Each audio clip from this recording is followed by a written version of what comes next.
भावनाएं हैं, किसी रचनाकार ने इसको व्यक्तिगत रूप से लिखा है ना। और हम साहित्य के जो लोग हैं उनकी बहुत बड़ी जिम्मेदारी यह है कि वह अपनी भी रक्षा करे और मानवता की भी रक्षा करे। तो मानवता की जब हम बात करें तो उसमें धर्म से बढ़कर संस्कृति हो जाती है ना। और संस्कृति क्या है? हमारे जीवन के संपूर्ण कार्य व्यापार का सम्मिलित रूप ही संस्कृति है ना। हम सुबह से उठ करके रात तक जो क्रियाकलाप करते हैं वो सब हमारे संस्कृति का हिस्सा है। क्योंकि जैसा हमारे पूर्वजों ने किया हम भी वैसा ही कर रहे हैं। तो ये संस्कृति चली आ रही संस्कृति है। हाँ, गोस्वामी तुलसीदास ने जो किया है वो जरूर बहुत ही महत्वपूर्ण कार्य है और उस पर हम लोग अभी बात भी करेंगे, है ना। अर्चना, और भी कुछ कहना चाहती हो?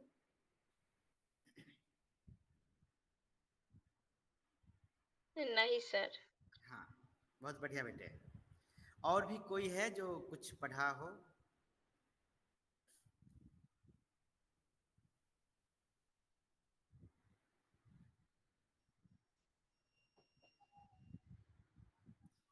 अच्छा, ठीक है, तो फिर मैं क्लास की शुरुआत करता हूँ, है ना।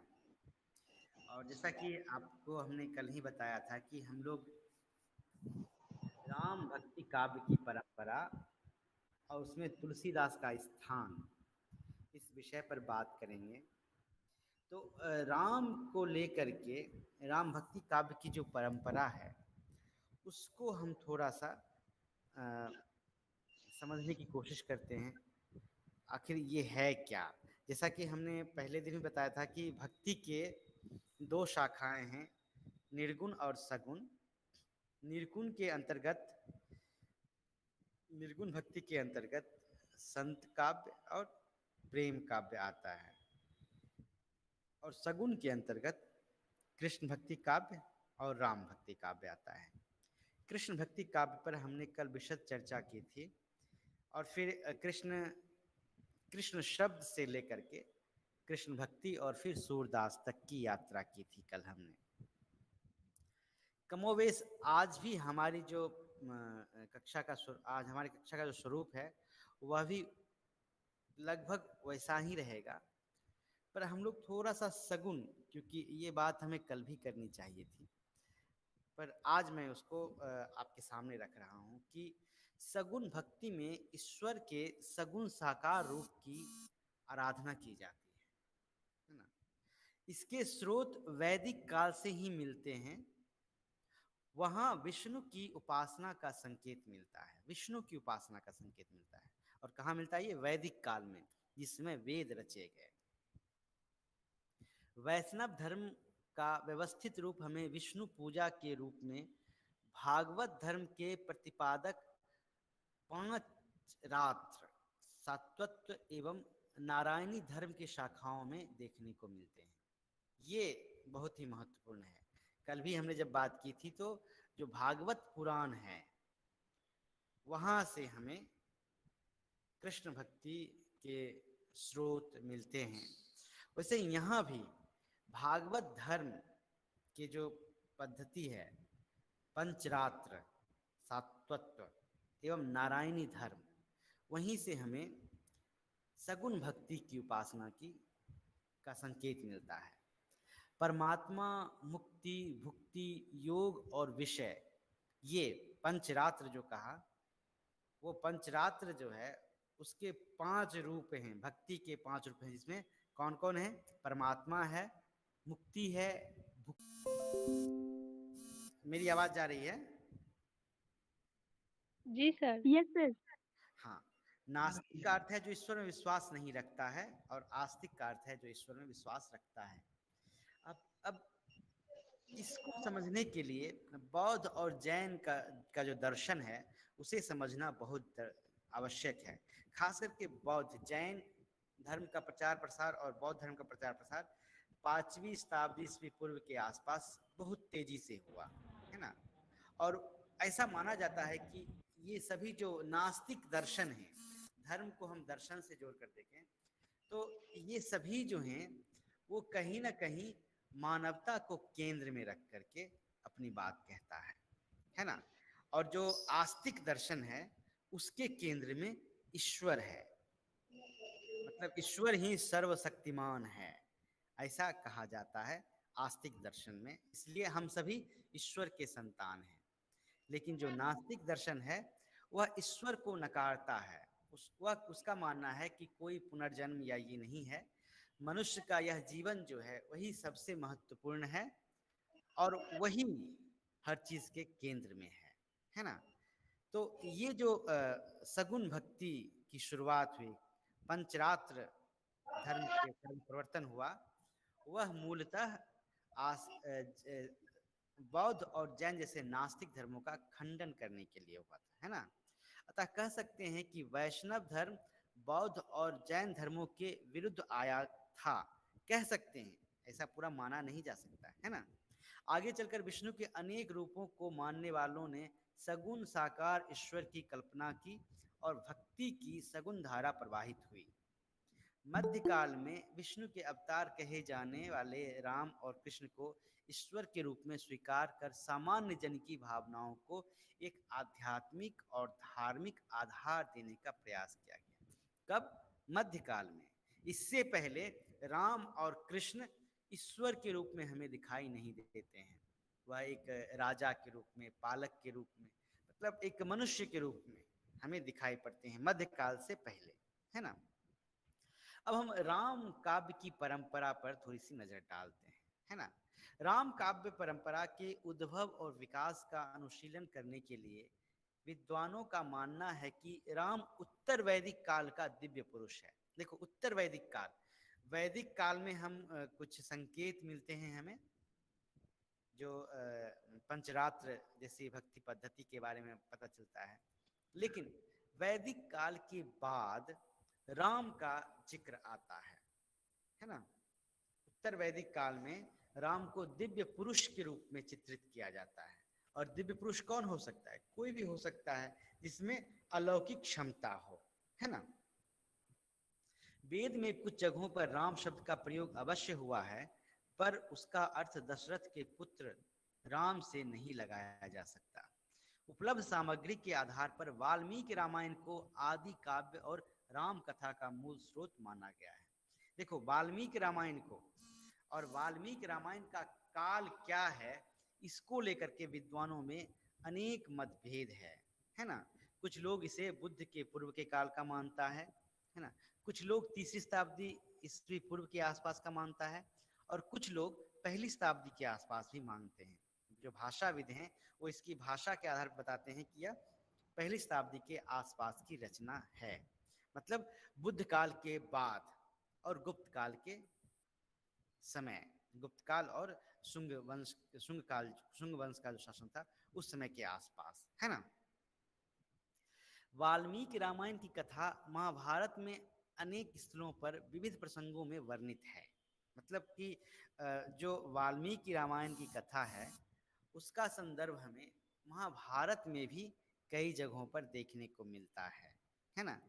बाद में अनेक ग्रंथ जैसे कि अगस्त्य संहिता, राम पूर्व तापनीय उपनिषद, रामोत्तर तापनीय उपनिषद, आध्यात्म रामायण, अद्भुत रामायण, हनुमत संहिता आदि ग्रंथ में राम कथा की धार्मिक और आध्यात्मिक व्याख्या प्रस्तुत की गई है। अब देखो, यहाँ से धर्म और आध्यात्म को एक साथ जोड़ करके देखने का प्रयास किया गया है ना। कहाँ पर? ये सब उपनिषद काल है ना, जो वेद वेदांग और फिर उपनिषद का जो दौर आता है वहाँ पे। पुराणों में सबसे पहले राम को परम ब्रह्म का स्वरूप प्रतिष्ठित किया गया, पुराणों में, है ना। जो भागवत पुराण की बात हम कल कर रहे थे, है ना, श्रीमद् भागवत की बात कर रहे थे, जहाँ पे कृष्ण को एक अलौकिक चरित्र के रूप में देखा गया, उसी तरह से यहाँ भी पुराण में ही राम को सबसे पहले परम ब्रह्म की संज्ञा दी गई, है ना। संस्कृत ग्रंथों के साथ साथ राम कथा बौद्ध एवं जैन ग्रंथों में भी मिलता है। अब देखो, ये बहुत ही इंटरेस्टिंग पार्ट है कि संस्कृत में, जैसे कि वाल्मीकि ने संस्कृत में रामायण लिखा है, लेकिन उसके पहले और उसके बाद अगर हम उसको पहली शताब्दी ईस्वी का मानते हैं, तो उससे पहले बौद्ध साहित्य लिखे गए बहुत सारे, बाद में ही बौद्ध साहित्य लिखे गए, और पहले भी जैन साहित्य लिखे गए, और बाद में भी जैन साहित्य लिखे गए। लेकिन बौद्ध और जैन में जो राम कथा मिलती है वह वाल्मीकि रामायण से मेल नहीं खाता है ना। बौद्ध एवं जैन ग्रंथ का उद्देश्य मर्यादा पुरुषोत्तम राम के औदात्यपूर्ण चरित्र का महिमा मंडन नहीं, बल्कि अपने अपने धर्मों की सैद्धांतिक मान्यताओं के अनुकूल राम कथा को नई भावभूमि प्रदान करना रहा। इसका अभिप्राय यह है कि जैसे कि नायक एक है, लेकिन वह नायक अन्य अन्य लोगों के द्वारा अलग अलग रूपों में प्रस्तुत किया जाता है ना। उसी तरह से जैसे कि हर तरह के दर्शन हैं, बौद्ध दर्शन है, जैन दर्शन है, और जिसे हम वैदिक दर्शन कहते हैं। तो इन सभी दर्शन में राम एक चरित्र है, पर यह चरित्र अलग अलग रूपों में वर्णित किए गए हैं। अलग अलग मान्यताओं को मानने वाले लोगों ने अपनी अपनी मान्यताओं की पुष्टि के लिए राम कथा का मतलब राम कथा का सृजन किया है ना। बौद्ध जातक कथाओं में राम कथा दशरथ जातक, अनामार्क जातक और चीनी त्रिपिटक के अंतर्गत दशरथ कथानक में वर्णित है। दशरथ कथानक एक अंग है जातक कथा का, वहां पर राम कथाएं मिलती है ना। बौद्ध ग्रंथ की अपेक्षा जैन ग्रंथ में राम कथा ज़्यादा विस्तार से वर्णित है। ये बहुत ही महत्वपूर्ण चीज़ें हैं जिस पे आपकी नज़र जानी चाहिए, क्योंकि हम जब राम की बात करते हैं तो उसे हम तुलसीदास और तुलसी साहित्य में ही केंद्रित कर लेते हैं। लेकिन राम सिर्फ वहीं पर नहीं है। राम का जैसे कि अगर जैन साहित्य में देखें तो पौमचर्यु, रामचरियु, पद्मचर्यु, उत्तर पुराण, रामायण कथानक, सीता कथानक आदि अनेक जैन ग्रंथ में राम कथा का वर्णन मिलता है। इन सभी ग्रंथों की रचना जैन धर्म की दार्शनिक एवं धार्मिक मान्यताओं की पृष्ठभूमि में हुई है। जैसे कि अभी अर्चना जब बात कर रही थी तो वह तुलसीदास और उस समय जो हम कह सकते हैं तथाकथित हिंदू धर्म की जो मान्यता थी उसको लेकर के सारा का सारा विमर्श चल रहा था। लेकिन जब हम राम कथा को जैन और बौद्ध धर्म की पृष्ठभूमि में देखते हैं। हेलो, आवाज आ रही है मेरी? Yes sir. हाँ जी सर। हाँ, राम कथा को जब हम बौद्ध और जैन धर्म और दर्शन की पृष्ठभूमि में देखते हैं तो हमें राम उन धर्मों और दर्शनों को पुष्ट करते नजर आते हैं, है ना। इन सभी ग्रंथों की रचना जिसकी वही बात कर रहे थे वो धार्मिक दर्शन और मान्यताओं के आधार पर हुआ है। इसलिए राम को सर्वत्र परम ब्रह्म के रूप में ग्रहण न करके उनका चरित्र एक असाधारण शक्तियों से संपन्न महापुरुष के रूप में हुआ है ना। यहाँ पे एक उदाहरण, यह उदाहरण बहुत युक्ति संगत नहीं है, पर जैसे कि हम फिल्में देखते हैं, किसी भी हॉलीवुड बॉलीवुड की फिल्में देखते हैं, उसमें एक नायक होता है ना। और वह नायक हम किसी को भी ले लें, अक्षय कुमार को ले लें, वो कई फिल्मों में काम करता है और हर फिल्मों में वह हीरो की तरह होता है ना। कहीं ना कहीं इसी तरह की धारणाओं का संबंध जातक कथाओं में या जैन कथाओं में हम राम जैसे चरित्र से ले सकते हैं, है ना। बौद्ध एवं जैन के साहित्य में उपलब्ध राम कथा के अध्ययन से पता चलता है कि अवतारवाद और वैष्णव भक्ति भावना के उद्भव और विकास के पूर्व राम मर्यादा पुरुषोत्तम या परम ब्रह्म नहीं बल्कि वीर पुरुष के रूप में स्वीकार्य थे। मतलब वैष्णव भावना के जो धर्म है ना, वैष्णव भक्ति है, उससे पूर्व राम महज एक शक्तिशाली पुरुष था, इसके अतिरिक्त और कुछ नहीं, है ना।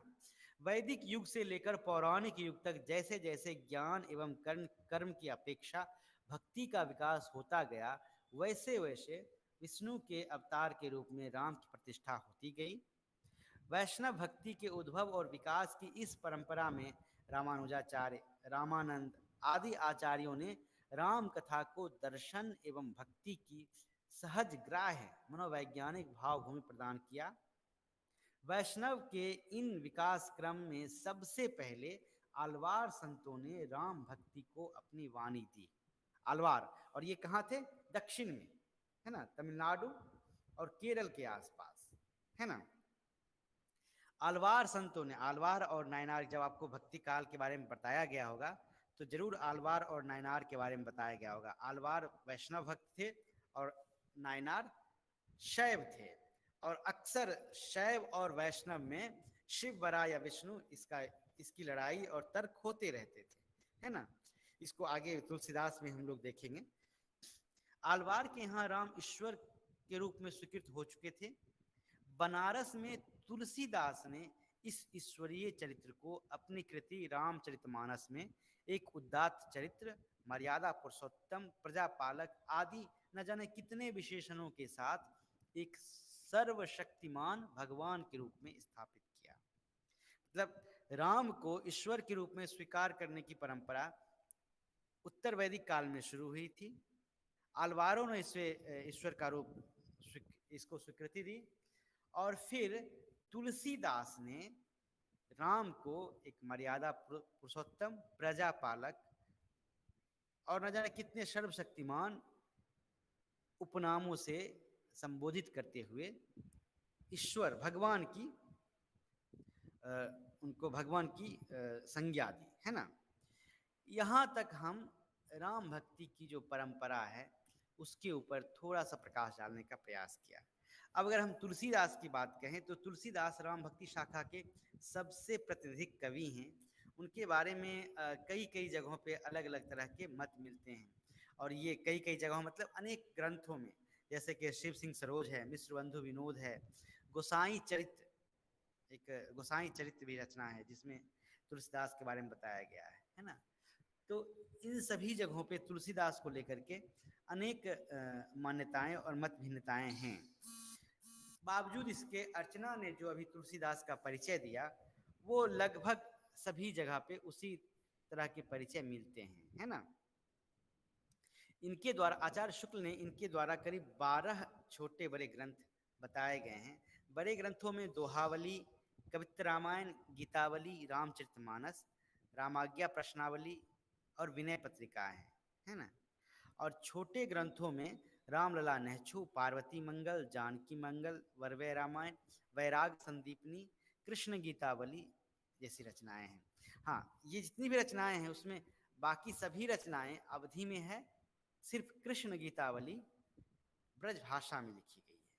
शिव सिंह सरोज में शिव सिंह सेंगर ने इनके और भी 10 ग्रंथ गिनाए हैं, जिसमें राम सतसई, संकट मोचन, हनुमत बाहुक, राम शलाका, छंदावली, छप्पे रामायण, करखा रामायण, रोला रामायण, झूलना रामायण और कुंडलीय रामायण जैसी रचनाओं का भी जिक्र किया है ना। इन सभी रचनाओं में भाव वैविध्य है, मतलब भाव में विविधता है, लेकिन सबके नायक एक हैं। ऐसा कहा जा सकता है कि नाथ पंथियों ने जो एक नाथ पंथ आप लोग सबने पढ़ा होगा, जब आदिकाल पढ़ रहे होंगे तो उस समय सिद्धनाथ और जैन के बारे में बताया गया होगा। तो नाथ पंथ के प्रभाव से खास करके जो उत्तर भारत का इलाका है और उसमें भी उत्तर प्रदेश, क्योंकि रामायण में अधिकांश जगह जो चित्रित है उसमें उत्तर प्रदेश के भौगोलिक परिवेश सबसे ज़्यादा वर्णित है ना। तो और नाथ पंथियों का भी वही एक बहुत बड़ा क्षेत्र रहा है। गोरखनाथ, जो योगी आदित्यनाथ हैं, गोरखनाथ परंपरा के, तो वह जो था वो नाथ पंथियों का क्षेत्र रहा। और नाथ पंथियों में हठ योग का जो सबसे प्रभावशाली रूप उनकी साधना पद्धति में शामिल था, जिससे लोगों में एक तरह का वैराग्य भाव ज़्यादा उत्पन्न हो रहा था। उत्तर प्रदेश में अगर आप जाएं तो अभी भी कुछ गांव हैं जहाँ पे पूरा गांव का गांव बैरागी है, वो जोगी का रूप लेकर के मांगते हैं और एक सारंगी बजाते हैं। पूरा गांव है, पूरा कुनवा का कुनवा है। तो कहीं ना कहीं नाथ पंथियों का जो प्रभाव था उसको नष्ट करने के लिए गोस्वामी जी की रचनाएं और राम भक्ति काव्य की जो परंपरा है वह बहुत ही कारगर सिद्ध हुआ, है ना। अगर राम कथा के अगर देखा जाए तो तुलसीदास ने राम कथा के माध्यम से राजनीतिक, सामाजिक और पारिवारिक जीवन के आदर्श को जनता के सामने प्रस्तुत कर बिखराव के दौर से हिंदू समाज को केंद्रित किया। अब देखो जो जो बात यहाँ पे अर्चना कह रही थी, है ना, कि अधर्म, तो उसे हम अधर्म ना मानकर कह सकते हैं कि बिखराव का जो एक दौर था, है ना, इसमें नाथ पंथ के लोग थे या फिर जो निर्गुण भक्ति धारा के लोग थे, वहाँ पे उन्होंने कहीं ना कहीं जो सामाजिक स्वरूप था, और उसे सामाजिक स्वरूप ना कह करके हम वैदिक स्वरूप जो था, वहाँ पे उसका कुछ न कुछ क्षरण हो रहा था। तुलसीदास कहीं न कहीं उसी वैदिक परंपराओं का मतलब केंद्रीकरण किया, है ना, क्योंकि उस समय भारत में इस्लाम सत्ता में था और सारी जीवन और सामाजिक मान्यताएं करीब करीब बदल रही थी, या यूं कहें कि वैदिक मान्यताओं के अनुरूप नहीं थे।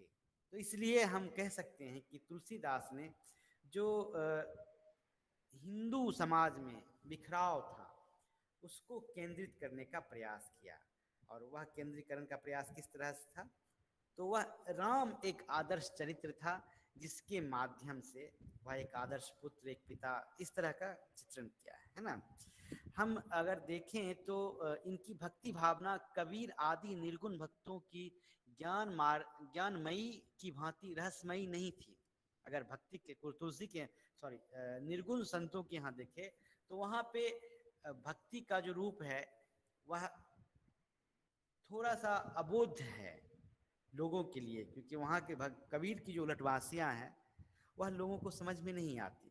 लेकिन तुलसीदास ने सरल एवं सहज रूप से राम को सृष्टि के कण कण में व्याप्त ईश्वर के रूप में चित्रित किया, है ना, जो राम सभी के लिए सुलभ है ना, जिस प्रकार अन्न और जल सभी के लिए सुलभ है ना। गोस्वामी जी वह भक्ति भाव गोस्वामी जी की जो यह भक्ति भावना है वह मूलतः लोक संग्रह की भावना से अभिप्रेत है। अब देखो, लोक संग्रह यह जो शब्द है वह बहुत ही महत्वपूर्ण है। मतलब लोक में जो चीजें व्याप्त थी उन चीजों का इन्होंने संग्रह किया है। आप जब रामचरितमानस पढ़ेंगे तो जो वनगमन प्रसंग है ना, जब जा रहे हैं तो रास्ते में जो महिलाएं हैं वह सीता से मजाक भी कर रही है, पूछ रही है कौन तुम्हारा पति है, वो आगे जा रहा है, वो सांवला है वो या गोरा है वो, है ना।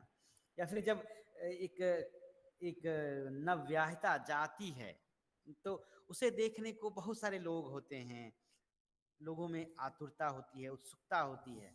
तो वो सारे प्रसंग जो हैं ये लोक के प्रसंग हैं जिसका वर्णन तुलसीदास ने राम जैसे विशिष्ट चरित्र के लिए और रामायण में, रामचरितमानस में किया है। उसी तरह जो भरत मिलन का जो प्रसंग है ना, भरत मिलाप, उसमें भी राम और भरत जब मिल रहे हैं तो यह कहीं प्रतीत नहीं होता कि एक राजा मिल रहा है अपने भाई से। एक सामान्य व्यक्ति अपने भाई भ्रातृत्व प्रेम को कैसे प्रदर्शित करता है उसका चित्रण किया गया है। तो यहाँ पर तुलसीदास ने राम कथा के सृजन में लोक की भावनाओं को संग्रहित किया है, लोक को महत्व दिया है। कल भी हम बात कर रहे थे सूरदास पे, तो सूरदास ने भी लोक की भावनाओं को महत्व दिया है और लोक में जो क्रिया व्यापार है उसी का चित्रण, उसी का वर्णन अपने साहित्य में ये दोनों बड़े कवि करते हैं, है ना। इसके साथ ही तुलसीदास ने अपने काव्यों में, खास करके रामचरितमानस में, जो उस समय की प्रचलित विरोध थे, उस समय के जो विरोध थे, विरोधी भावनाएं थी, उसका भी समन्वय करने का प्रयास किया। जिसमें एक सबसे बड़ी जो विरोधी भावना थी वैदिक धर्म को मानने वाले लोगों में वह था कि शिव बड़े हैं या विष्णु, और वह प्रसंग कहीं ना कहीं आज भी समाज में व्याप्त है ना। तो तुलसीदास ने राम कथा के माध्यम से शिव और विष्णु दोनों को एक दूसरे का भक्त बना करके शैव और वैष्णव संप्रदाय के बीच की जो करवाहट थी उसे कम करने का प्रयास किया, है ना। इसके साथ ही भारतीय समाज में नाना प्रकार की विरोधी संस्कृतियां, साधनाएं, प्रचलन, जातियां, आचार विचार और पद्धतियां प्रचलित हैं। तुलसीदास स्वयं अनेक प्रकार के सामाजिक स्तरों एवं परिस्थितियों में रह चुके थे, इसलिए उनका सारा काव्य समन्वय का महान प्रयास है। उन्होंने हर चीज निर्गुण सगुण के बीच का समन्वय किया है। जो उत्तरकांड की बात अभी जो उनका रामचरितमानस का अंतिम कांड है उत्तरकांड, उत्तरकांड में उन्होंने इन सारी चीजों का वर्णन किया है ना। तो राम भक्ति शाखा जो है वह उसकी जो अगर परंपरा को देखें तो वह रामानंद, अग्रदास, ईश्वरदास, नाभादास, केशवदास, नरहरिदास तक जाती है। लेकिन तुलसीदास उनके सबसे महत्वपूर्ण रचनाकार हैं, क्योंकि जिस ऊंचाई तक तुलसी ने राम को पहुंचाया उसके बाद राम काव्य आगे नहीं बढ़ा, या यह कह सकते हैं कि राम काव्य का चरमोत्कर्ष तुलसीदास का रामचरितमानस है ना। इसमें सबसे बड़ी जो विशेषता है इसकी वह है चरित्र चित्रण। इन्होंने जो चरित्र रचे हैं, चाहे वो राम का हो, भरत का हो, लक्ष्मण का हो, हनुमान, अंगद, सीता, कौशल्या, कोई भी पात्र हो, वे सभी के सभी हिंदी साहित्य में अद्वितीय हैं, है ना। राम को एक ऐसा राजा इन्होंने चित्रित किया है जो पर दुख कातर है, मतलब दूसरों के दुख से द्रवित हो जाने वाला एक राजा है। लेकिन इस पूरी कथा की सृष्टि का जो मूल उद्देश्य है वह है लोक मंगल की भावना की रक्षा करना। मतलब लोक की जो लोक में जो भी समस्याएं हैं उन समस्याओं का समाधान राम काव्य में देने का प्रयास किया गया है। लेकिन तुलसीदास के साहित्य में राम का जो चरित्र है वह निस्संदेह राम को एक अद्वितीय ऊंचाई तक ले जाता है, परंतु इसके और भी कई पहलू हैं जहाँ पे राम कथा की आलोचना भी होती है, तुलसीदास की भी आलोचना होती है, पर चूंकि वह हमारे विषय का हिस्सा नहीं है तो हम लोग उन पहलुओं पर बात नहीं करेंगे। बस यहाँ पे हमें ये कहना है कि राम या कृष्ण जो भी सगुन भक्ति धारा के प्रमुख चरित्र हैं, इसको ईश्वरीय रूप में चित्रित किया गया है। बेशक उनका जो चित्रण है, साहित्यिक रूप है, उसमें वह एक सुपर नेचुरल कैरेक्टर, अति मानवीय चरित्र के रूप में हमारे सामने आते हैं, लेकिन ये सभी साहित्य के अंग हैं। इन्हें हम जब व्यक्तिनिष्ठ नज़रिए से देखते हैं तो कहीं ना कहीं हम समाज में एक विरोधाभास पैदा करते हैं। इसलिए सबसे बेहतर यह होगा कि इन सभी चरित्रों को, इन सभी पात्रों को हम एक साहित्यिक पात्र के रूप में देखें और उसी के आधार पे इन सभी का मूल्यांकन करें, है ना। तो धन्यवाद, मुझे लगता है मैंने अपनी बातें रखी है, और अब आप लोग इन बातों में अगर कोई प्रश्न है, अगर आप लोग कुछ इसमें जोड़ना चाहते हैं तो आप सभी आमंत्रित हैं।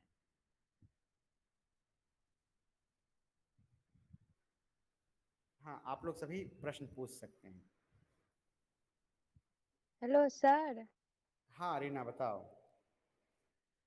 पंचरात्र सर क्या है? पंचरात्र के बारे में थोड़ा और बताइए ना।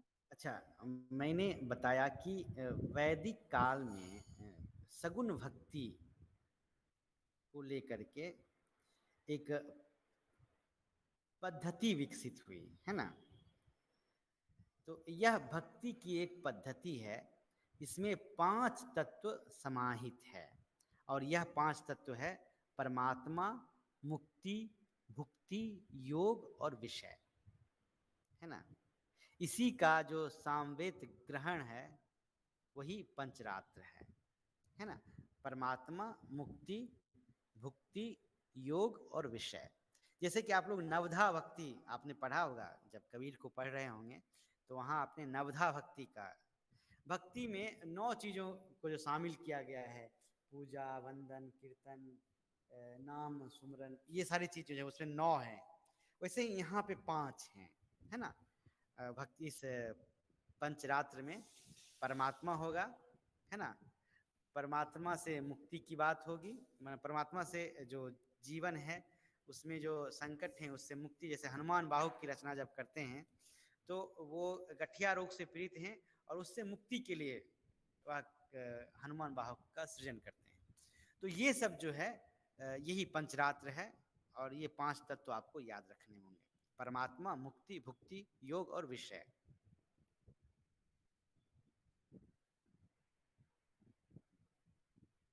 रानी, आपका प्रश्न।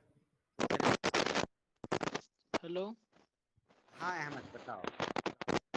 सर, तुलसीदास की सर जितने भी रचना है उसमें सर अधिकतर 2 चीज महत्वपूर्ण है। एक ओर तो उन्होंने नाथपंथियों की प्रभाव से नष्ट होती हुई विश्वासमयी रागात्मक प्रवृत्तियों को राम भक्ति के माध्यम से दूर किया है, और हाँ दूसरी ओर राम कथा के माध्यम से राजनीतिक, सामाजिक और पारिवारिक जीवन के आदर्शों को जनता के सामने प्रस्तुत किया है, और हाँ बिखराव के दौर से हिंदू समाज को केंद्रित किया है। हाँ। तो सर इसको थोड़ा व्याख्या करके बता दीजिए। अच्छा, देखो, सबसे पहले तो राम जो चरित्र है वह कहीं ना कहीं एक धर्म विशेष से जुड़ा हुआ है ना। और तुलसीदास भी एक धर्म विशेष के इस नाते प्रतिनिधि नजर आते हैं। तो ऐसा, ये मेरा मानना नहीं है, ये आलोचकों का मानना है। मैंने जो भी यहाँ पे बात रखी है वो 2-3 आलोचक हैं, उनकी बात रखी है ना। मैं इसमें जोड़ना चाहूँगा कि जीवन में एक रास्ता हमेशा लोगों को कचोटता है ना। और विविधता का होना जीवन में बहुत ही अनिवार्य है। तो जब निर्गुण पंथ के लोग और नाथ पंथियों के द्वारा जीवन को लेकर के रहस्यमयी बातें की जा रही थी, मतलब वहाँ पे जो जीवन का सौंदर्य है वह कहीं ना कहीं नष्ट होता जा रहा था। लोगों में एक उदासीनता का भाव आ रहा था जीवन के प्रति। तो ऐसे समय में तुलसीदास ने एक ऐसे चरित्र को रचा जो किसी का भाई है, किसी का पुत्र है, किसी का शिष्य है, और वह तरह तरह की कलाबाजी भी कर रहा है, राक्षसों से लड़ रहा है ना, अपने गुरुओं की रक्षा के लिए बहुत कुछ कर रहा है। तो यह जो है लोगों में कहीं ना कहीं एक रंजन का भाव पैदा करता है। इस तरह की चरित्र जो हैं वो लोगों में निराशा भाव को दूर करने के लिए कहीं ना कहीं प्रयुक्त होता है। तो वही नाथ पंथ के यहाँ जो हठ योग साधना और कठोर साधनाएं थी, है ना, उससे लोगों में जीवन के प्रति विरक्तता आ रही थी। वो संन्यास्त जीवन बिताने को ज़्यादा अग्रसर हो रहे थे, प्रेरित हो रहे थे। तो ऐसे समय में सगुण साधना और सगुण मार्गी लोगों ने कहीं ना कहीं नाथ पंथियों का जो प्रभाव था, जीवन से विमुख होने की जो प्रवृत्ति पनप रही थी, उससे इन्होंने मुक्ति का मार्ग दिखाया। अब दूसरा जो तुम्हारा प्रश्न है कि सामाजिक, राजनीतिक और पारिवारिक जीवन में एक तरह से कहीं ना कहीं वो समन्वय स्थापित करने की बात तुलसीदास ने की। बिल्कुल, हम जब मध्यकाल को देखते हैं, तुलसीदास का जो दौर था वो अकबर और उसके बाद का समय है, 1832 के बाद का समय है ना।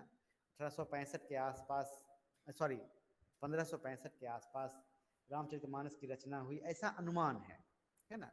तो वह मुगल काल का स्वर्ण युग माना जाता है ना। लेकिन वहाँ पे अगर देखें तो सामाजिक और पारिवारिक कलह भी कम नहीं थी, है ना। एक तरफ धार्मिक मुठभेड़ थे, धार्मिक लड़ाइयाँ थी, है ना, जो पोंगा पंडितों और जो मुल्लाओं में होते रहते थे। दूसरा यह है कि राजपाट के लोभ में व्यक्ति अपने रिश्ते को भी नहीं देख रहा था, भाई भाई को मार रहा था, पिता और पुत्र के बीच कोई रागात्मक संबंध नहीं था। पुत्र चाहता था कि पिता कब मरे जो हमें गद्दी मिले। ऐसे में तुलसीदास ने रामचरितमानस लिखा और ऐसे चरित्र की रचना की जहाँ पे पिता पुत्र को प्रेम कर रहा है। पूरे मध्यकाल में कोई ऐसा राजा नहीं है जो अपने बेटे को प्यार करता है ना। अकबर अपने बेटा पैदा होता है, उसे भेज देता है कहीं पे गुरु शिक्षा के लिए, बेटे के पास नहीं रहता है। बेटे जब मिलता भी है तो माँ से मिलता है। लेकिन तुलसीदास विनय पत्रिका में लिखते हैं, अवधेश के द्वार सकार गई सुतगोद में धूपति लय निकसे। मतलब जब मैं अवधेश मतलब अवध के राजा के पास दरबार गई तो मैंने एक मनोरम दृश्य देखा कि राजा जो है वह अपने बेटे को गोद में लेकर के खेल रहे हैं, है ना। तो जो पारिवारिक बिखराव था उस समय का, उसे कहीं ना कहीं यहाँ पे तुलसीदास समन्वित करने का प्रयास करते हैं। वहीं राजनीति में जहाँ भाई भाई एक दूसरे को राजपाट के लिए मारने को उतारू थे, वहीं पे राम और भरत के बीच का संबंध दिखाया है। राम भरत लक्ष्मण सभी, राम वनवास जाता है तो लक्ष्मण कहता है मैं भी जाऊंगा भाई के साथ, है ना, और चला जाता है। राजपाट के बारे में थोड़ा भी नहीं सोचता, है ना। भरत को जब यह पता चलता है तो वह पहुंच जाता है चित्रकूट और वहां पे वो राम का खड़ाऊं लेके आता है और रख देता है। मतलब राजपाट के प्रति विरक्ति दिखा करके भाई भाई के बीच का जो प्रेम है उसे स्थापित करके कहीं ना कहीं पारिवारिक संबंधों को और राजनीतिक प्रतिस्पर्धाओं को चुनौती दिया है यहाँ पर तुलसीदास ने, है ना। और फिर एक उनकी रचना है कवितावली, वो वहाँ पे सामाजिक रीतियों को भी चुनौती देता है। जब वो कहता है दूत कहो अवधूत कहो रजपूत कहो दुल्हा कहो कोई, काहू से काहू के बेटी से बेटा ना ब्याहब मांग के खेबो मसीद पे सोईबो, है ना। तुलसीदास को अगर उनके काव्यों के आलोक में देखें तो वो हिंदू धर्म के प्रवर्तक दिखाई पड़ते हैं, लेकिन अपने अंतिम बहुत ही प्रौढ़ काव्य कवितावली में वो कहते हैं कि मांग को खाएंगे और मस्जिद पे सोएंगे। मस्जिद पे सोना उनके लिए गुनाह नहीं है ना। जबकि धार्मिक रूप से देखें तो यह बहुत ही विरोधाभास हमारे सामने प्रस्तुत करता है। तो तुलसीदास के काव्यों में जो सामाजिक राजनीतिक और पारिवारिक असंतुलन का दौर था वह मध्यकाल, उसकी भी कहीं ना कहीं उसकी भी उन समस्याओं को भी समाधान करने का प्रयास तुलसीदास ने अपने काव्य में किया है। यहाँ पे ये बात मैं जरूर कहना चाहूँगा कि हर रचनाकार में कुछ ना कुछ, हर रचनाकार की अपनी कुछ सीमाएं होती है और तुलसीदास भी उन सीमाओं से मुक्त नहीं है।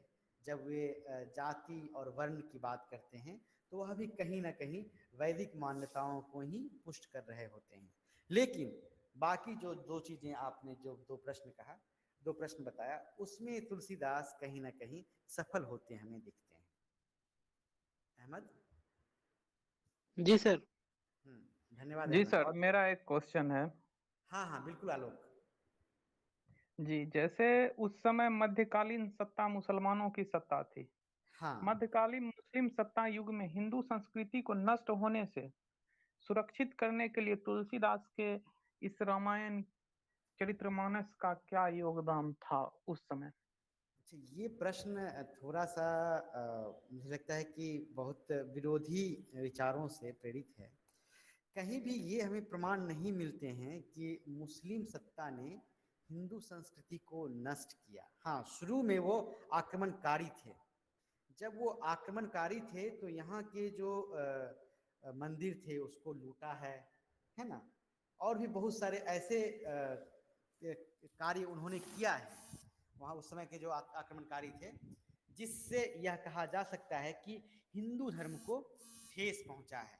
और आचार्य रामचंद्र शुक्ल ने इस पर अपनी बात कही है, बल्कि उन्होंने भक्ति काल की शुरुआत को इसका एक बहुत बड़ा बिंदु माना है, प्रस्थान बिंदु माना है। द्विवेदी जी इससे थोड़ा सा अलग हट के बात करते हैं। लेकिन मैं चूंकि इन दिनों बहुत सारे जो गैजेट्स होते थे, जो इस्लामिक जो भी इस्लामिक शासक थे, जिसे हम मुगल कहें या और भी, उनके जो गैजेट्स हैं उससे यह पता चलता है कि जहाँ कहीं भी इस तरह की बातें आई हैं, जहाँ पे कुछ मुल्लाओं ने वहाँ के पुजारियों को प्रताड़ित करने की कोशिश की है या मंदिर पर अतिक्रमण करने का प्रयास किया है, चाहे वो बनारस हो, इलाहाबाद हो या लखनऊ, कानपुर, इन जगहों पे उस समय के जो राजा थे उन्होंने इसका सीधा विरोध किया है। तो ये सब चूंकि हमें उन गजटों को भी देखना चाहिए, उससे हमें मिलेगा।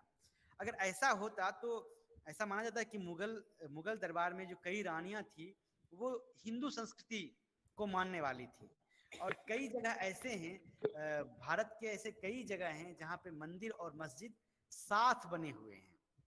अगर वो नष्ट करते तो ये अगर वो इस तरह की भावना से प्रेरित होते तो मस्जिद के बगल में मंदिर नहीं बनाते या उसे रहने नहीं देते।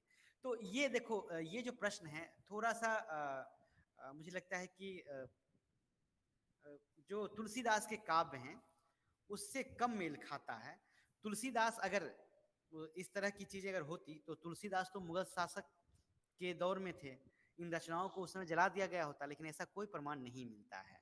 यदि रामचरितमानस ना लिखा गया होता तो संभव है कि हिंदू धर्म का साधारण जनता से लोप हो चुका होता। हिंदी और हिंदू सत्ता तुलसीदास की सदा ऋणी रहेगी। ऐसा क्यों कहा जाता है? ये कहना मुझे लगता है थोड़ा अतिशयोक्ति होगा, क्योंकि कोई भी धर्म किसी किताब का गुलाम नहीं है। धर्म जो है लोगों के जीवन पद्धति का हिस्सा है ना। आप सुबह उठते हैं और सूर्य को जल देते हैं, है ना। ये कोई धर्म या कोई किताब हमें नहीं सिखाता है। आप पेड़ पौधे की पूजा करते हैं, बरगद हो या ये कोई धर्म नहीं सिखाता, यह हमारे जीवन और संस्कृति का हिस्सा है। धर्म को अगर हम किसी व्यक्ति या किसी कृति से जोड़ कर देखेंगे तो वह धर्म को संकुचित करने का एक क्रियाकलाप हो सकता है। मेरा व्यक्तिगत मानना है कि धर्म जो है वह मनुष्य के जीवन का हिस्सा है, संस्कृति का हिस्सा है। कोई किताब उसे अवश्य थोड़ा रूप परिवर्धित करता है और वह फिर अपने नए रूप को ग्रहण करता है, लेकिन उसका जो बीज रूप है वह लोक जीवन और संस्कृति है ना। और भारत की जितनी भी संस्कृति हैं वो किसानी संस्कृति का हिस्सा है। हमारा जो कृषि जीवन है, जितने भी पर्व त्यौहार आते हैं, अभी देखिए सावन भादो आने वाला है ना। लोग सावन भादो में कोई पर्व नहीं होता क्योंकि सावन भादो में कोई फसल नहीं उपजता है। तो जो हमारा पर्व है या जो सांस्कृतिक गतिविधियां हैं वो कहीं ना कहीं कृषि जीवन की परिणति है। और इसीलिए तुलसीदास को नामवर सिंह ने तुलसीदास को कृषि जीवन के कवि के रूप में भी चित्रित किया है ना। हाँ आलोक, अगर तुम इसमें कुछ जोड़ना चाहो तो बिल्कुल जोड़ सकते हो। नहीं सर, हम क्या जोड़ें। नहीं बिल्कुल, क्योंकि तुलसीदास ने एक किताब लिखी है ना, उसमें एक चरित्र को चित्रित किया है। हाँ, ये हो सकता है कि आगे चलकर वह चरित्र किसी एक व्यक्ति विशेष, एक संप्रदाय विशेष का मूल आधार हो जाए, पर सिर्फ वही किताब हिंदू धर्म की पृष्ठभूमि है या नींव है या उसी ने बचाए रखा है, यह कहना थोड़ा सा अतिशयोक्ति होगा। क्योंकि फिर बाकी जो ग्रंथ हैं, गीता को फिर हम वहाँ पे तुलसीदास के रामायण से कमतर मानेंगे, है ना। जो वेद हैं उसमें भी बहुत सारे ऐसे चीज़ों का वर्णन है जो आज हमारे जीवन और संस्कृति का हिस्सा है, तो फिर वो उपेक्षित हो जाता है। इसलिए किसी एक ग्रंथ को ही हिंदू धर्म का मूल आधार मानना या इस्लाम के लिए सिर्फ कुरान को कह देना ये जायज़ नहीं है, क्योंकि इस्लाम की सारी जो नियम कानून है वो तो हदीसों में है ना। तो ये सारी चीजें सबको मुकम्मल रूप से देखने की जरूरत है। अगर हम किसी एक व्यक्ति या एक कृति पे केंद्रित हो जाते हैं तो बाकी जो रचनाएं हैं उसके साथ कहीं ना कहीं हम पक्षपात कर रहे होते हैं। जी सर, जैसे आपने एक और शब्द कहा कि तुलसीदास ने स्त्री के प्रति उस समय उसकी सामाजिक के प्रति बहुत चीज बताया है, सही। लेकिन वो जो जब ये इस जीवन में आए, इस दौर में आए लिखने के लिए रामचरितमानस, तो कहा जाता है कि वो अपनी दूसरी पत्नी पर बहुत अधिक प्रेम था। एक बार उसने मायके जाने पर ये उसके पीछे जा पहुंचे पर, लेकिन उन्होंने कहा कि आपको लाज नहीं आती, फिर इस हाड़ मांस के शरीर के पीछे आप पड़े हैं, आप राम भक्ति में रह जाइए। और इससे तुलसीदास जी विरक्त हो गए और उन्होंने के मार्ग को। अच्छा, इस पे अच्छा दूसरी पत्नी तो नहीं थी, एक ही पत्नी थी गुड तुलसीदास मॉर्निंग की। मैम। गुड मॉर्निंग बच्चों। Hello Vibha madam, good morning. मैं थोड़ा बच्चों से good morning ma'am. Good morning बच्चों, मेरी आवाज आ रही है? मैम आ रही आवाज आ रही है। मेरी आवाज आ रही है आप लोगों को? जी मैम आ रही है। Hello Vibha madam. Yes sir, नमस्कार सर। Good morning. नमस्कार। आपका 5 मिनट चाहूंगा, बच्चों से बातचीत हो रही है और मेरी आज जी आखिरी सर, अवश्य सर, अवश्य आप कंटिन्यू करें, मैं अभी आती हूँ। हाँ हाँ, तो आलोक, जो तुमने जो उनके व्यक्तिगत जीवन को लेकर बातचीत कही है उस पे विद्वानों के अपने अपने मत हैं और इससे क्योंकि इसे इनकार भी नहीं किया जा सकता है। जो विद्वानों ने लिखा है उसी को हम पढ़ते हैं, पढ़ाते हैं। पर स्त्री को लेकर के यहाँ पे तुलसीदास के लिए मैं ये कहना चाहूंगा कि तुलसीदास ने जो राम कथा लिया है वह वाल्मीकि रामायण से लिया है ना। और वाल्मीकि रामायण में जो राम है वही रामचरितमानस नहीं है। इसके लिए आपको वाल्मीकि रामायण पढ़ना पड़ेगा। वाल्मीकि रामायण में राम एक सामान्य मनुष्य है, वह एक राजा है ना, जिसमें अनेक अच्छाइयाँ भी हैं और कमियां भी हैं। वाल्मीकि रामायण में जो 2 प्रसंग हैं, खास करके एक है शंभुक वध और दूसरा है सीता वन गमन प्रसंग। तुलसीदास ने इन दोनों प्रसंगों को छोड़ दिया है। अब क्यों छोड़ा है यह तर्क का विषय है ना। यह दोनों प्रसंग अगर आता तो तुलसीदास को शूद्र विरोधी और स्त्री विरोधी कहा जा सकता था, है ना। तो ये सारे जो प्रसंग हैं रचनाकार का अपना रचनाकार की अपनी स्वतंत्रता है ना। इसको क्रिएटिव लिबर्टी कहा जाता है ना। तो अपने आप से बनाया हुआ। हाँ बिल्कुल। कोई भी रचनाकार है, अगर आज आलोक को कह दिया जाए कि रामचरितमानस लिखो तो आलोक जहाँ रह रहा है उसी परिवेश में राम को चित्रित करेगा, है ना। अगर कृष्णा को कह दिया जाए तो कृष्णा वही उसी राम को लिखेगा जिस राम को वह जान सकता है। तुलसी ने भी करीब करीब वही प्रयास किया और इस बात में कोई शक नहीं है कि रामचरितमानस को लेकर सिर्फ राम कथा नहीं बल्कि अवधी भाषा और अवधि के साथ साथ जो हिंदी भाषा का उद्दास्य है उसको रचा है। और रामचरितमानस हो या कोई भी ग्रंथ हो एक भाषा में लिखा ग्रंथ है।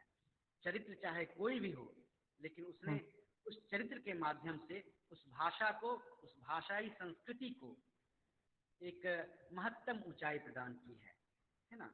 और ये मेरा लास्ट कमेंट है। अगर आप लोग कुछ कहना चाहें तो कहें, नहीं तो मैं विभा मैडम का स्वागत करूंगा। सर एक क्वेश्चन थी मेरे मन में भी। हाँ सर अगर राम सामान्य मनुष्य थे तो उन्हें ईश्वर कैसे माना गया? प्रश्न को फिर से दोहराओगे? सर अगर राम सामान्य मनुष्य था, आपने अभी बताया कि राम जो थे वो सामान्य मनुष्य थे, तो उन्हें ईश्वर कैसे माना गया?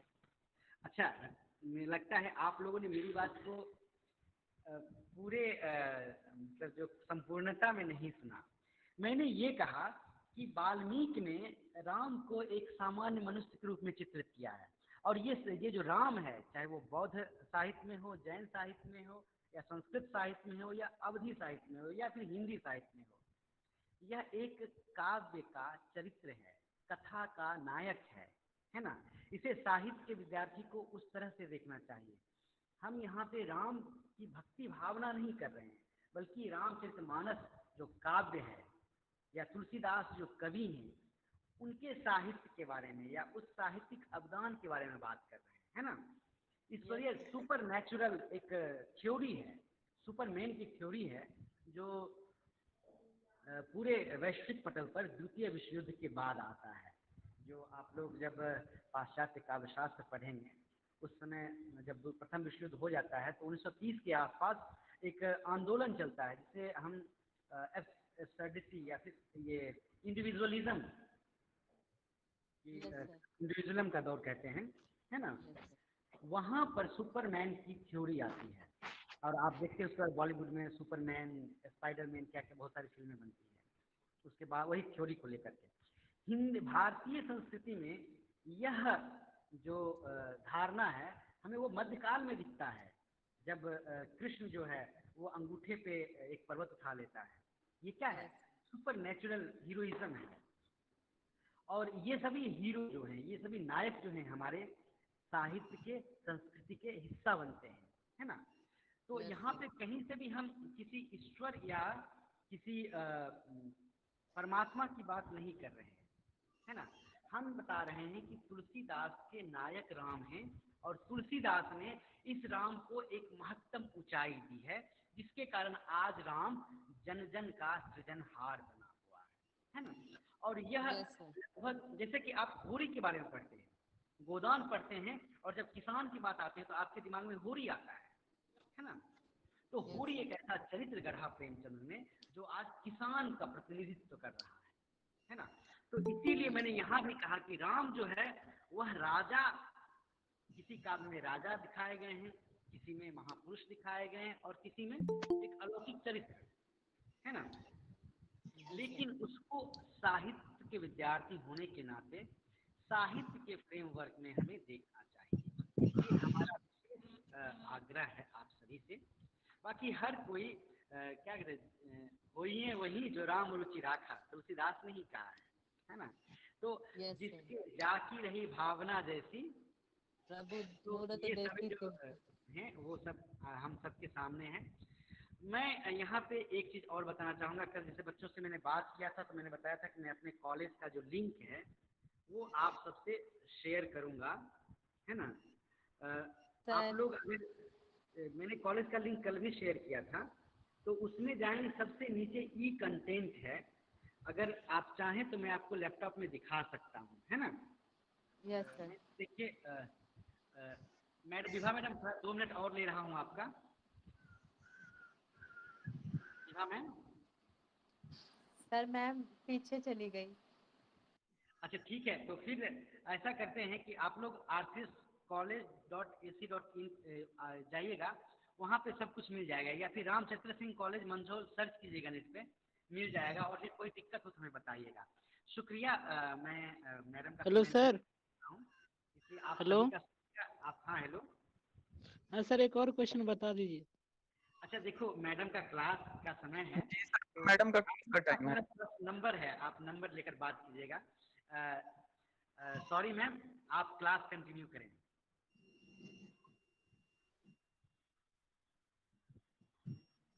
मैम आप म्यूटेड हैं, आप अनम्यूट कर लें। No problem sir, you are welcome. बच्चों, आप लोगों को मेरी आवाज़ आ रही है? Yes ma'am ji. हाँ, कृपया आप लोग अपना माइक म्यूट रखेंगे, और जो भी आपके प्रश्न होंगे, आप जब मैं बोलकर चुप हो जाऊंगी तो बारी बारी से अपना माइक ऑन करके प्रश्न रख सकते हैं, ठीक है। और कोशिश ये करें कि डिस्टरबेंस कम से कम हो, और बेवजह कमेंट या माइक ऑन करके बातचीत ना हो। आप लोगों ने विद्यापति को पहले पढ़ लिया है, ये जो आखिरी 5 पद हैं वो आज मेरे साथ आप लोग पढ़ेंगे, और मैंने विद्यापति पे लाइव लेक्चर पिछले साल लिया था फेसबुक पर, उसका लिंक है वो मैं आप लोग यदि मुझसे व्हाट्सएप पे जुड़ेंगे तो मैं वहाँ पर भेज दूँगी, ठीक है। मैंने जो पिछले साल फेसबुक पर कुछ लाइव क्लासेस ली हैं, तो आप लोग यदि मुझसे व्हाट्सएप से जुड़ेंगे तो वो लिंक मैं भेज दूँगी, आप लोग वहाँ से भी कुछ लाभ उठा सकते हैं। और मैं कमेंट बॉक्स में अपना मोबाइल नंबर भेज देती हूँ। पूरी क्लास चाहे तो मेरे साथ एक ग्रुप बना करके जुड़ सकते हैं, और जब भी क्लास लेना चाहे पूछ सकते हैं और क्लास अटेंड कर सकते हैं।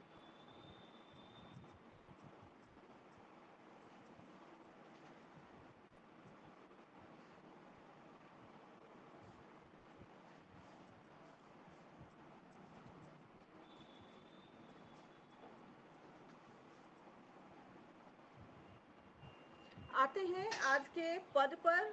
आप सबके पास पुस्तक होगी, उम्मीद करती हूँ। पद संख्या 213।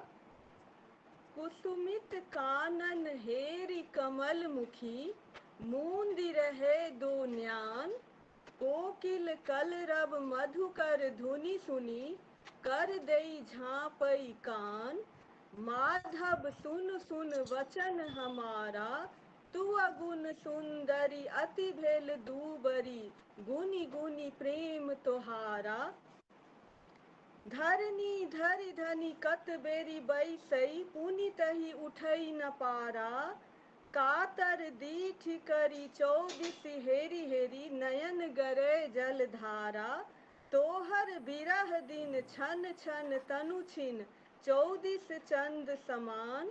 भनई विद्यापति शिव सिंह नरपति, लखिमा देई रमान।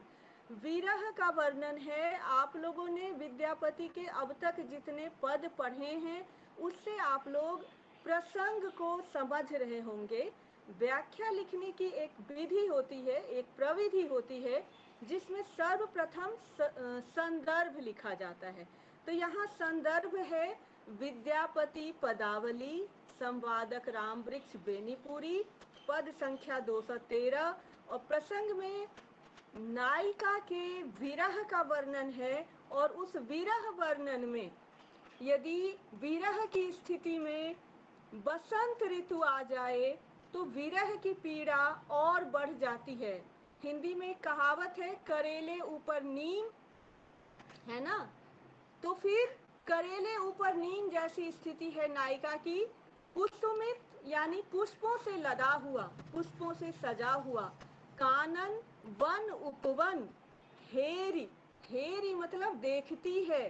कमलमुखी, कमलमुखी जो है इसमें रूपक अलंकार है, क्योंकि नायिका के मुख पर कमल का आरोपण कर दिया गया है। जब आप व्याख्या लिखते हैं तो संदर्भ, प्रसंग, व्याख्या और विशेष। तो व्याख्या के दौरान मैं जो अलंकार इत्यादि बताऊंगी उसको भी आप लिख करके रखिए, क्योंकि वो विशेष में लिखा जाता है। तो कुसुमित कानन हेरी कमल मुखी, पुष्पों से लदे हुए सुंदर वन उपवन को देखकर कमल के मुख जैसी नायिका, कमल मुखी में रूपक अलंकार है, कमल के मुख जैसी नायिका मूंदी रहे दुनियान, अपनी आँखों को बंद कर लेती है, क्योंकि इतना सुंदर वन उपवन उससे देखा नहीं जा रहा है अपनी विरह अवस्था में। कोकिल कलरब मधुकर धुनि सुनी, कर दई झांपई कान। और जब वह कोयल की मधुर ध्वनि सुनती है और भौरे की ध्वनि गुंजार सुनती है, तब अपने हाथों से अपने कानों को बंद कर लेती है। विरह की दशा में नायिका को सुख प्रदान करने वाली वस्तुएं दुख प्रदान करने लगती हैं। आप लोगों ने यदि सूर सागर पढ़ा होगा तो वहाँ भी एक पंक्ति आती है, तब वे लता लगति अति शीतल, अब भई विषम ज्वाल की पुंजे। यानी संयोग में जो लताएं बहुत शीतलता देती थी वो आज जलन दे रही है। ठीक इसी प्रकार इसको कहते हैं साम्य भाव। जब आप विशेष में अलंकार इत्यादि लिखते हैं तो एक पॉइंट इसमें लिखते हैं साम्य भाव, कि ऐसा भाव और कहाँ चित्रित है। तो सूर सागर में सूरदास ने जो गोपिकाओं के विरह का चित्रण किया है वहां पर भी ऐसा ही भाव चित्रित है। संयोग की अवस्था में बसंत ऋतु सुखकर है, खिले हुए पुष्प वन उपवन सुखकर है, कोयल की ध्वनि और भौरे की गुंजार सुखकर है, लेकिन विरह अवस्था में, वियोग की दशा में नायिका को ये समग्र सुखकारी उपकरण दुखकारी प्रतीत होते हैं। अब यहाँ पर दूती का प्रसंग है। ये जो भी बातें बता रही हैं वो दूती बता रही हैं कृष्ण से। जो दूती होती थी वो नायिका की सखी होती थी और जो नायक को जाकर के नायक की दशा का वर्णन करती थी। माधव सुन सुन वचन हमारा, हे कृष्ण। और यहाँ पर जो कृष्ण और राधा है इसे आप दोनों ही अर्थों में ले सकते हैं, भक्ति के संदर्भ में, प्रेम के संदर्भ में, क्योंकि विद्यापति के जो काव्य हैं उनको हमें यह स्वतंत्रता मिली है कि हम भक्ति काव्य में रखें या श्रृंगार काव्य में रखें। कुछ विद्वान उसको श्रृंगार काव्य में रखते हैं, कुछ भक्ति काव्य में रखते हैं, तो ये स्वतंत्रता यहाँ पर है। तो यहाँ जो माधव है वो कोई भी नायक हो सकता है, स्वयं कृष्ण भी हो सकते हैं और कोई दूसरा नायक भी हो सकता है। माधव सुन सुन वचन हमारा, हे नायक, हे कृष्ण तुम मेरी बात सुनो, तू गुण सुंदरी, तुम्हारी जो सुंदरी प्रेमिका है, जो गुणों से भरी हुई है, सिर्फ शारीरिक सुंदरता नहीं है, गुणों से भी वो पूर्ण है।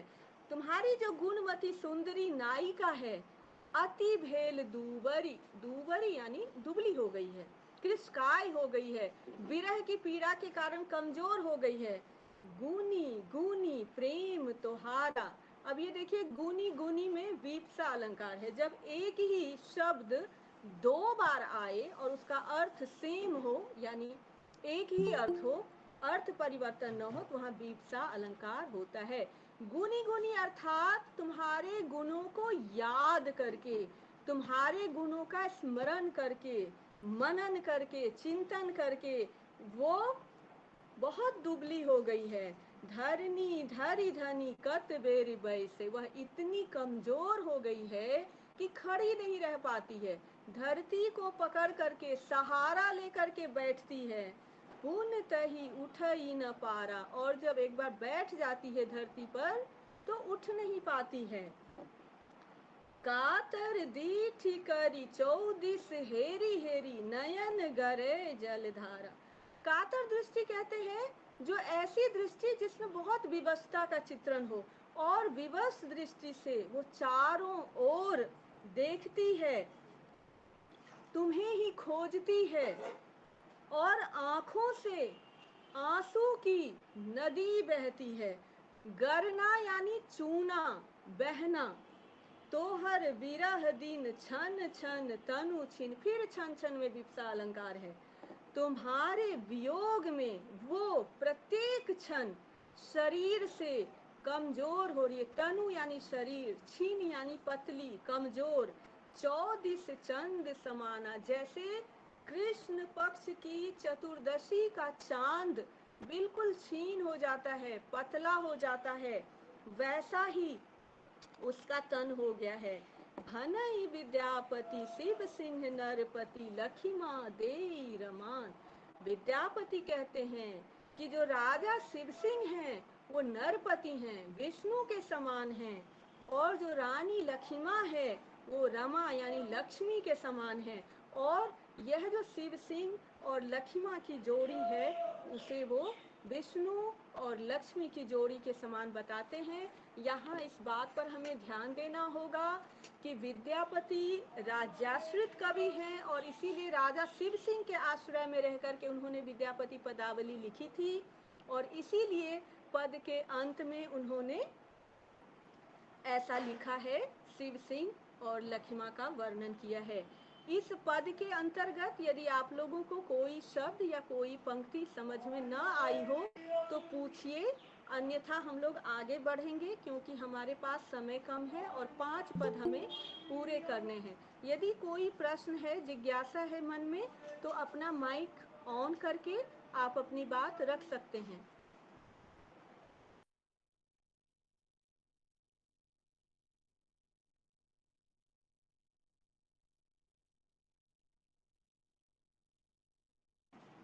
ठीक है, किसी बच्चे ने कोई प्रश्न नहीं रखा है तो अगले पद पर आते हैं और आप लोग ध्यान से सुनिए। जो भी आप लोगों के प्रश्न हो वो आप पद के अंत में अपना माइक ऑन करके पूछें और बाद में भी पूछ सकते हैं, 5 पद पूरे हो जाने के बाद भी पूछ सकते हैं।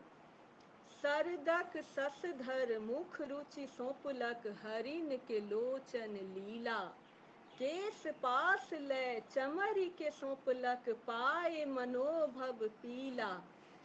शरद ऋतु का जो चांद होता है वो बहुत ही सुंदर होता है, ठीक है। तो नायिका की जो मुख की सुंदरता है, मुख की कांति है, वो उसने शरद की चंद्रमा को सौंप दिया है। शरद की चंद्रमा को नायिका ने अपने मुख का सौंदर्य सौंप दिया है और हिरण को अपनी आंखों की चंचलता सौंप दी है और अपनी केश राशि उसने चमरी गाय को सौंप दी है। चमरी गाय वह गाय की प्रजाति है जिसके पूंछ के बाल बहुत घने होते हैं और उस बाल का उपयोग चंवर बनाने में होता है। यदि आप लोगों ने दुर्गा पूजा में देखा होगा, दुर्गा जी के आगे जो डुलाते हैं चंवर, वो चमरी गाय के ही पूंछ से बनता है, या गुरुद्वारे में भी आपने चंवर देखा होगा। तो नायिका ने अपनी केश राशि उस चमरी गाय को सौंप दी है। पाए मनोभव पीला, मनोभव यानी मनोज, कामदेव, और पीला यानी पीड़ा। नायक की अनुपस्थिति में नायिका को जो पीड़ा हो रही है, कामदेव जो उसे पीड़ा दे रहे हैं, उस पीड़ा के कारण इसने अपना सौंदर्य, अपनी मुख की शोभा शरद ऋतु के चांद को दे दी, अपनी आंखों की चंचलता हिरण को दे दिया और अपनी केश राशि चमरी गाय को दे दिया। यहाँ भी दूती का प्रसंग है, यहाँ भी ये सब कुछ दूती बोल रही है कृष्ण को। माधव जानल न जीवती राही, राही यानी राधा। माधव, मैं अभी यहाँ आ गई हूँ आपके पास, तो मैं नहीं जानती कि अब तक वो जीवित है भी या नहीं। विरह दशा में वह इतनी कमजोर हो गई है, कृशकाय हो गई है कि मुझे नहीं पता कि अब तक वो जीवित बची भी होगी या नहीं। जतवा जकर ले ले छली सुंदर से सब सोपलक ताही। यह जो सुंदरी राधिका है, राधा है, नायिका है, इसने जिससे जो कुछ भी सौंदर्य के उपकरण लिए थे उसको इसने वापस कर दिए। दसन दशा दालिम के सौंपलक, अपनी दांतों की सुंदरता अनार को सौंप दिया, अनार के दानों को सौंप दिया। बंधु अधर रुचि रेली, बंधुरी एक फूल होता है, अरहुल का एक प्रजाति है बंधुरी। तो उसकी जो लालिमा होती है उसके लिए कह रहे हैं कि वो लालिमा इसलिए है क्योंकि नायिका ने अपने होठों की सुंदरता उस अरहुल के पुष्प को दे दी है। देह दशा सौदामिनी सौंपलक, और अपनी देह की चमक, सौंदर्य उसने बिजली को सौंप दिया है। और ऐसा होने के बाद वो स्वयं काजल सन सखी भेली, काजल के समान स्याह काली हो गई है आपकी प्रेमिका नायिका।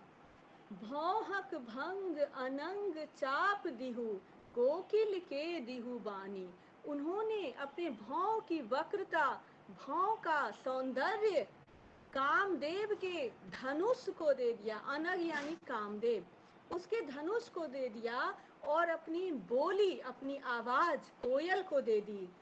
केवल देह नेह एछलौले एतवा ऐनहु जानी, वह जो तुम्हारी प्रेमिका है, नायिका है, राधा है, वह तो बस तुम्हारे प्रेम को रखे हुए है।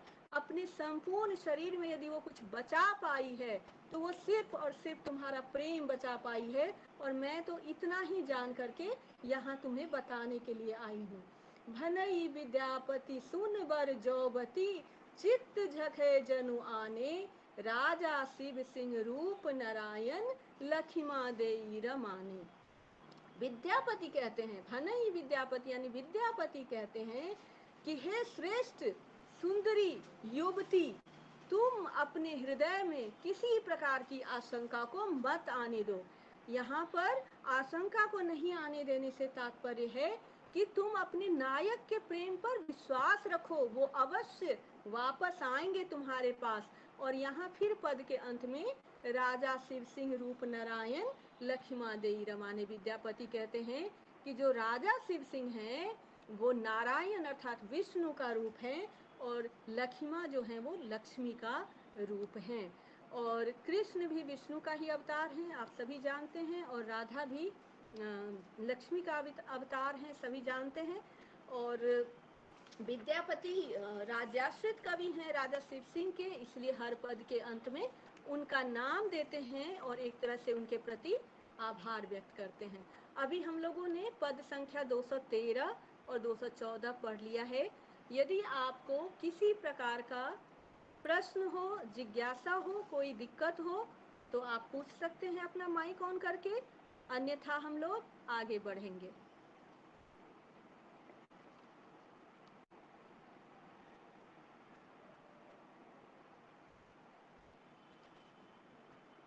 अगला पद है 215।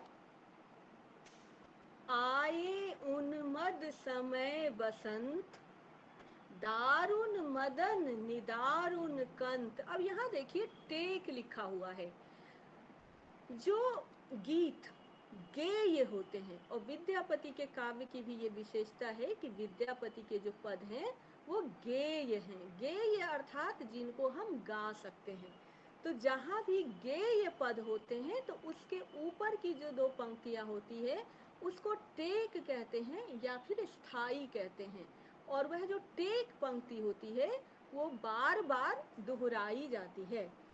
आए उन्मद समय बसंत, यह जो बसंत की ऋतु है जो उन्मत्त करने वाली है, मदहोश करने वाली है, ऐसी बसंत की ऋतु आ गई है। दारुण मदन, दारुण कहते हैं भयंकर, कठोर, कठिन।